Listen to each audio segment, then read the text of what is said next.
लाहौर ऐवान अदल के बाहर टीपू टरकानवाला पर हमला किया में बंद होने के बावजूद कत्ल करवाता रहा तो आला हुक्म। लाहौर के सबसे मशहूर भत्ताखोर मुबीन भट्ट का अंजाम क्या हुआ था? 1990 और 2000 की दहाइयों में एक खतरनाक जराइम पेशा मुबीन भट्ट का लाहौर में तोती बोलता था। मुबीन भट्ट फिल्में देखकर बदमाशी लाइन में आया था और शौकिया पिस्तौल रखना शुरू किया। इन्हीं दिनों में उसने शफीकाबाद के इलाका मालीपुरा में अपने मोहल्लेदार एक बदमाश नौजवान को गोलियां मारी। कुछ अरसा बाद उसने चंद साथियों के हमराह लाहौर ऐवान अदल के बाहर टीपू टरकानवाला पर हमला किया, जिसमें टीपू जख्मी जबकि उसके 5 कार्ड जान बहक हुए थे। टीपू टरकानवाला पर हमले ने मुबीन भट्ट को रातों रात मशहूर कर दिया, जिसके बाद उसने भत्ता लेना शुरू कर दिया। ये इतना सफ़ाक था कि जो इसे भत्ता देने से इनकार करता उसे ये कत्ल कर डालता।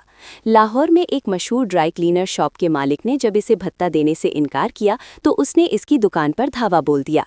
इस वाक़ये में 5 अफराद जान बहक हो गए। अब एक तरफ मुबीन भट्ट का खौफ कायम हो चुका था और उसने नाम कैश कराते हुए दर्जनों लोगों से भत्ता वसूल किया, मगर पुलिस भी इस कातिल और भत्ताखोर के पीछे पड़ चुकी थी। चुनाचे जब इसके जराइम नाकाबिले बर्दाश्त हो गए तो उसे एक मुकदमे में गिरफ्तार करके जेल भिजवा दिया गया, मगर ये इतना चालाक और बाअसर मुजरिम था कि जेल में बैठकर इसने अपने ग्रोह को चलाना शुरू कर दिया। जेल में इसके पास मोबाइल भी था और इसके मुलाकाती भी पैगाम रसानी का काम करते।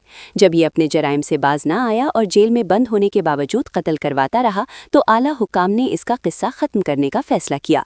2010 में पुलिस ने एक मुकदमे में बरामदगी के लिए जेल से निकाला और उसे कहीं ले जाते हुए मुबीन भट्ट के साथियों के साथ मुकाबला हुआ, जिसमें बदनाम जमाना मुबीन भट्ट अपने अंजाम को पहुंच गया।